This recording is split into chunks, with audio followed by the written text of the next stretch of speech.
So let's talk about our first keynote speaker for the day. I'm super excited about this one. It's one of my favorite areas. I believe for most people, they don't market their business enough. And what I mean by that is that most people see marketing as an expense, not an investment.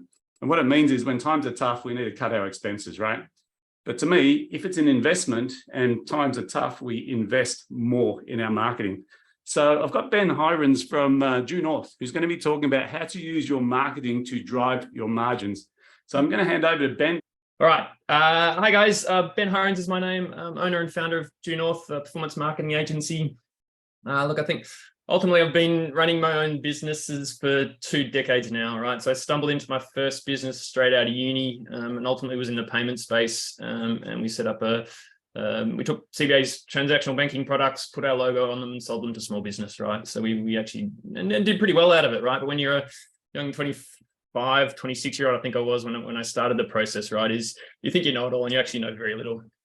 But I think one thing we did learn over that next sort of 12 odd years was really we tried everything in the world of marketing, right? Mail outs, fax outs back in the day, cold calling, door knocking, newspapers, and obviously got caught up in the whirlwind that is digital in sort of 2004, 2005 when it first came out. So I remember like at the time we had 3 brands running. We had the top 3 paid positions in search, the top 3 organics positions, and it was a great heyday at that point in time because it was a lot easier to do, right? So ultimately, I guess it's really, I'm trying to distill down in 20 minutes, 20 years of learnings, and I guess probably the 3 most important aspects of marketing that I believe and really wish I had have known 5, 10, 20 years ago. So it's been a bit of an interesting whirlwind journey, right? But ultimately, the reason we're in business, right, is we'd love to be rolling in cash, is I think, and there's the flexibility and freedom and all that sort of thing that goes with it. But ultimately, for us is, how to get more and more cash. And particularly as we come into these rocky times, right, cash is king, right? And so ultimately, and David sort of highlighted a 3-point process. In my mind, there's 2 core propositions, right? One is how do you get more customers than you can poke a stick at, and then obviously the second component of that is you need to fulfill profitably that promise you've made to them, right? And obviously that's the people in the process that David and Damien are going to talk you through. But ultimately, if you don't have enough customers at the moment, right, it means you don't have enough leads and sales coming through the door, right, which means your marketing isn't quite hitting the mark that it needs to, right? And I guess just a sort of kind of quick history lesson. 100 years ago, marketing used to be easy, right? Is you'd open up a store somewhere, people walk down the street to see they come in and buy from it, right? Then obviously Yellow Pages came along, and that's when the business name AAA Plumbing won the roost, right, or the biggest ad, right? Because that's how people, they'd let their fingers do the walking. And then obviously websites came along, and then Alta Vista, which didn't last very long, MySpace didn't last very long, but search, social, TikTok, you name it, right, is marketing has become a really complex behemoth, right? It's complex, it's ever changing. You need a whole team of experts, whereas historically you could have less people.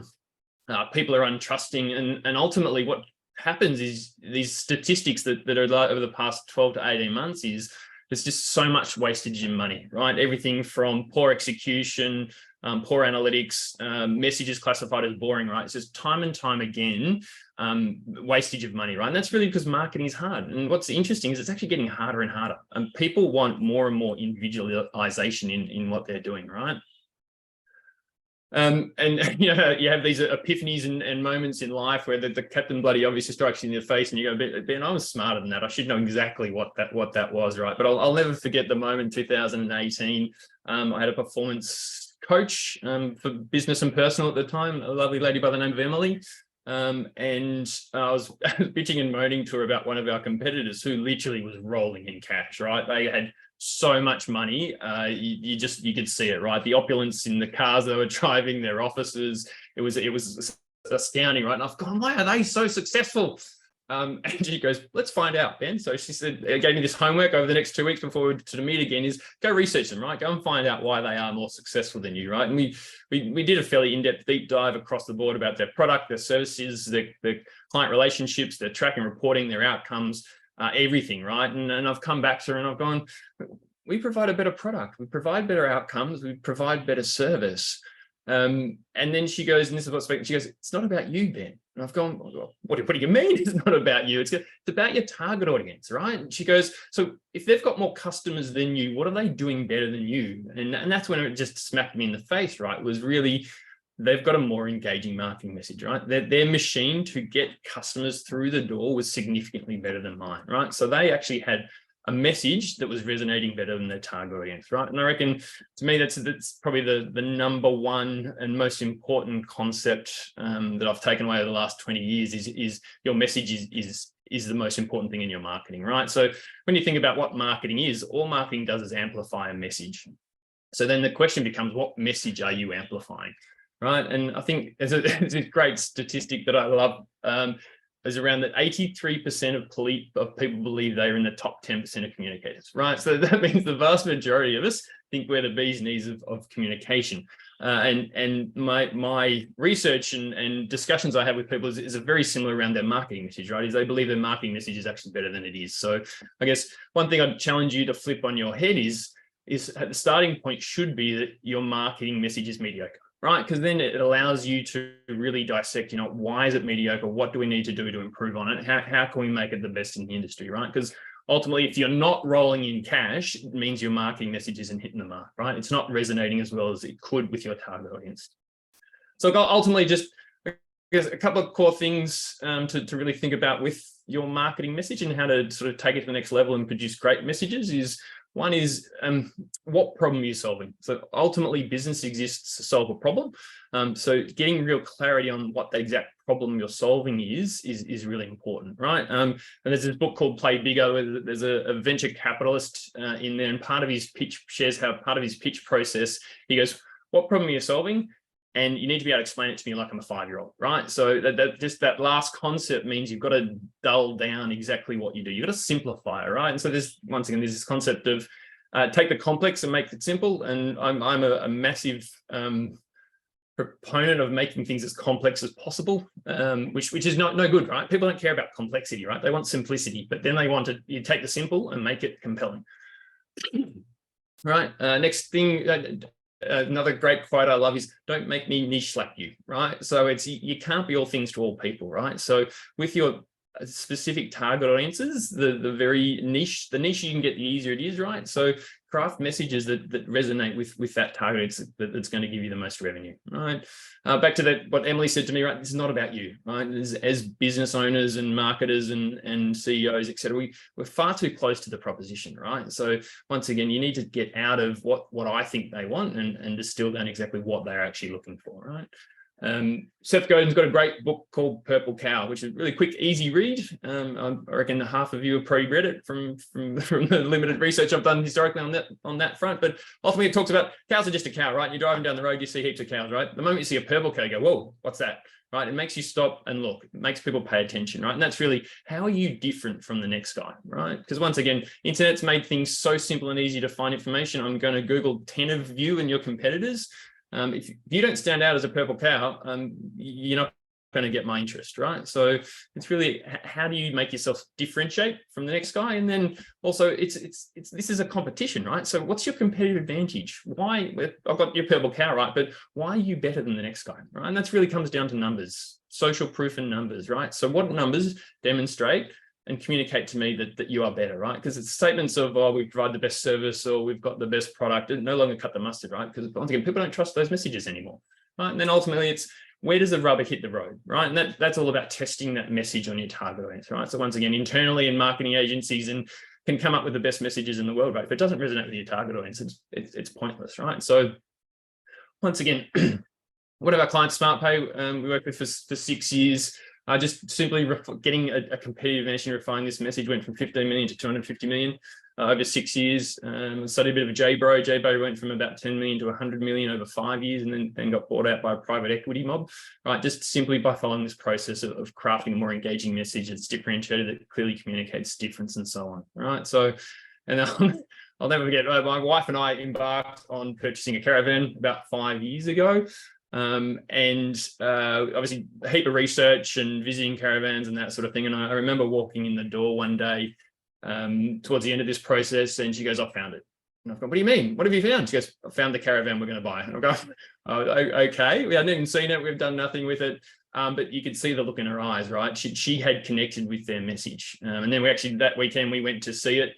And she walked in and loved it, right? So obviously the message and the product's got to marry up. And we bought it on the spot, right? And we ended up paying 20% more than what we wanted to. But we would have spent more, right? We would have paid an extra 5 or 10 grand above that if that was the price, right? So that's that shift between features and benefits to an emotional connection, right? And I guess part of the challenge, particularly moving forward, is if you could raise your prices next week or next month by 10%, right? That's pure margin, that's pure profit, right? So by having a more engaging message, it communicates better value, allows you to charge more, right? So that goes straight to your bottom line, right? So just imagine what that would do to your profit line, right? So going to get you write down 3 numbers as we go through this mix. So out of 10, if you can, write down how you rate your marketing message today, right? How engaging is it? How different is it? How much value does it communicate? Are they measurable, right? So if you just jot down what that number is, 3, 2, 1. And really, I guess the second component of all this is really about marketing strategy, right? So the second business I had was a digital agency called Overdrive Digital, and we purely did search marketing, Google Ads and SEO at the day. This was 2012 through 2015, and disaster is a strong word, right? So I probably should have chosen a slightly different word. But so look, ultimately, we're getting some great results for some customers. We were getting mediocre results and average results for others, and we're actually going backwards on some other customers, right? So we were just beating for probably a year, 18 months. I was beating my head into terms of why that was the case, right? We're doing the exact same process, the exact same offering, the service, yet getting very different outcomes for people, right? And then 3 months after we'd sold that business, this concept dawned on me. Was we were trying to do the same thing for all different target audiences, right? So back to that concept of niche is we were communicating the same message to different target audiences, right? And that ultimately becomes a recipe for disaster, which is really all about that strategy component of, you know, we've got this message, how are we actually communicating and what channels and how are we amplifying that message the right way, right? And once again, marketing in its simplest format boils down to 2 core components, right? And this first one is this concept, how do you start a relationship with somebody, right? How do you start the right relationship that's going to solve my problem, right? And obviously you don't need to solve the complete problem in that first engagement, but, you know, how do you start giving me some ideas and information that's going to point me in the right direction to solve my problem, right? And I guess part of that starting the exercise is really your marketing's got to sell the problem. It's not selling the solution. We get too caught up in trying to sell the features and benefits and why we're so good versus, you know, sell that problem, and that's what you're going to solve for me. I think running concurrently with that is, you know, it's a competition, right? So all too often we see people trying to sell all their products and services, which when you're trying to start a relationship with me, right, you got to be the best at that, right? So you've got to demonstrate to me that you can clearly solve that. So it's really, you got to be quite smart in choosing what can you win on in your marketing proposition, right? And so ultimately also people buy from people they like. So a lot of your marketing's got to be, you know what, how do we actually demonstrate that you're good people, you've got aligned values that you're going to be able to do what you say you can do, right? So ultimately, you know, how do we start really good relationships with people? And then ultimately, you know, how do you grow them, right? How do you continually solve my problem? How do you continually help me and add value to what you do? And I guess a really big note to this is we're seeing a massive shift to individualization and personalization, and not on a mass scale nature, right? It's there's been so much talk of let's automate all these different campaigns that end up with this massive map of EDM to go out, followed by this text message, followed by that. Is people are getting really tired of that, right? Their inboxes are full, their phones are full. It's, you know, hey, as an individual, you add value to me by building a relationship with me, and it's personalized, right? And it's probably it's a bit of romantic, it's special. In a professional way, right? So it's how do you start then grow a great relationship with me? So and ultimately strategy is all about this concept of going back to sort of those statistics around that 80% of your marketing's really not working all that well, right? Which means 20% is producing 80% of the results, right? So ultimately working on that strategy component and the quick wins in that space allow you to go from 20% being effective to 25% being effective, right? So that's a a 25% increase, which means you go from 80% to 100%, right? Increase improvements in what you do, right? So once again, they're the quick focus and the quick wins you can get that help drive margin through that mix. So once again, out of 10, you can write down your score, rate your marketing strategy, right? How well are you reaching your target audience? How well are you starting a relationship with them? How well are you building that relationship? And look, ultimately, how well are you adding value to them? How well are you helping them solve their problems and change their lives? 3, 2, 1. And look at the final piece of the puzzle is really execution, right? Execute like a mofo is what we talk about internally here is how well are you actually executing that strategy, right? So you've obviously got the tactical, how well are you getting EDMs out? How well are they written? What's your Google ads like? What's your search marketing? What's your website? What's your faxes out? I found the other pharmacies still use faxes and doctors still use faxes. That horrified me. I thought that was fascinating the other day, right? But how well, that's the bottom of the tactical component, but then there's also that I guess really the smarts, right? So how well are you tracking and reporting? What's the management framework you've got in place? What's the analysis and improvements and optimization? And what's all the process and systems that need to underpin it, right? And that's really, as Jim Collins says, it's the right people in the right seats on the right bus, right? So in today's simplest format is you need probably between 8 and 10 different people in your marketing department, for want of a better word, that can do all the things you need it to do, right? And you want senior, competent people, you want to pay them well, and you want to get out of their way, right? And I guess so part of that note, and as we all get that little bit older, is I used to equate time with money, if that makes sense.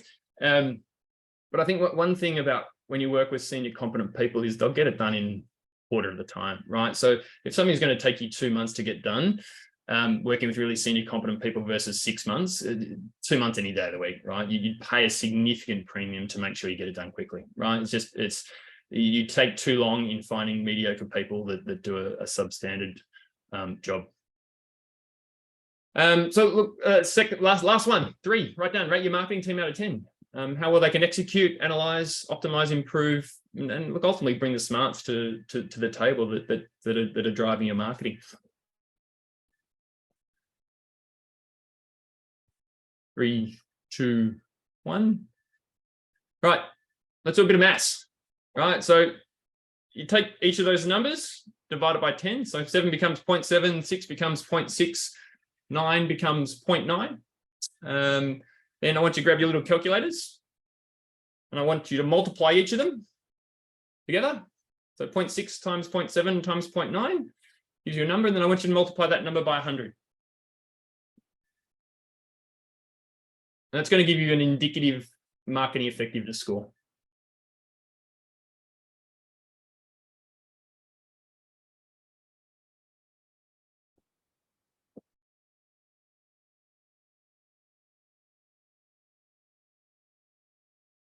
So I think what's quite interesting is Albert Einstein said compound interest is the 8th wonder of the world. And the beauty of marketing is it's actually a compounding effect, which I think most of you are finding out at the moment is it's not a linear approach, it's a multiplication, right? And so ultimately, in its simplest format, if you're getting less than 70 in your score, you're leaving so much money on the table, right? There is significant margin to be made from what you're currently doing, right? And those three simplest formats around message, strategy, and execution are so important, right? And I guess so the choice then becomes with you guys now today. What do you do about that, right? So option 1, don't do anything, and just keep going the way you are. Which look, some people will do, and you'll say you've got other priorities, and that's fine as well. To me, in my experience and us, it's too important, right? Once again, to me, and I'm going to be biased here. This is your number one priority in business, right? Is to get your marketing right, because everything else starts to fall in place, right? So it's too important not to be right, and particularly as we head into some really rocky times, grey clouds are coming. This is how do you maximize things today that are going to make sure they pay off in the short term, right? So in its simplest format, the journey starts by smart people doing that analysis, deep dive, and discovery into what's currently working with your marketing. You can do it internally. once again, I think my 2 cents worth, it's pretty fraught with danger doing it internally because you're too close to it, right? You, your staff, your marketing team, everybody else is really close to it, right? And this is where having somebody external with the right smarts brings a completely different bent to the world, right? So, and especially if you're using external agencies and contractors and that sort of thing, a fresh set of eyes by some really smart people is worth its weight in gold, right? And I guess so, but back to us, we've been doing this for 20 years, 12 years as clients of marketing agencies. The past 8, we've worked with hundreds of businesses to do their marketing. I'm an aerospace engineer by trade, so I bring a very analytical and systems approach to what we do and how we do it, which is pretty different mix from everything else. And I think ultimately, look, this is really, I call it my superpower, right? Is I have the ability to sit down with a business owner and or their marketing team. I can analyze the absolute bejesus out of the business and the marketing, get under the bonnet. I can pinpoint exactly what's working, what's not working with your marketing, and show you the easiest, simplest, quickest path to great results, right? I love to do it. I get shits and giggles out of meeting with business owners and really understanding their frustrations. And happy to do it with you guys as part of that network is to do that first deep dive and discovery session with you guys. So there should be a link coming through on the chat with a bit of a Calendly link. And ultimately, look, there's no time like the present. If you guys feel free to lock some time in today. June is by far probably the best time to do it. It's the next financial year's coming. There are some really quick wins that you can get hold of sooner rather than later. Questions? That's it from me. I just, first of all, want to thank you, Ben, for going through all that. Some people got lost on the calculation. I will suggest it's a mathematical equation. And the real issue here is that we don't know how to rate ourselves on this. So it sounds complicated, but technically there's 3 numbers.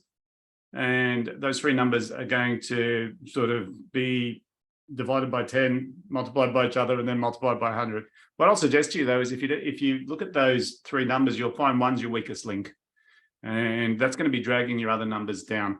So all I'm going to ask you to do is, if you don't understand these numbers, there's 2 things I would do. First one is click that link and book a time with Ben, and he'll do the maths for you, because he's a nice guy. The second thing is, don't be naive about marketing, because I feel a lot of people look at marketing and say, it's expensive. I don't have time to. We don't have the cash. And I will suggest marketing is probably the most underrated strategy for business growth in terms of how much should I spend. Most people don't have a marketing budget, or it's capped to something like 3% of revenue. My suggestion is, if your marketing is producing a return on its investment, for every dollar you put in, you're getting 2, your budget should be as much money as I can get my hands on. But if you don't have that return and you don't know how to calculate it, that's when you need to talk to a marketing expert.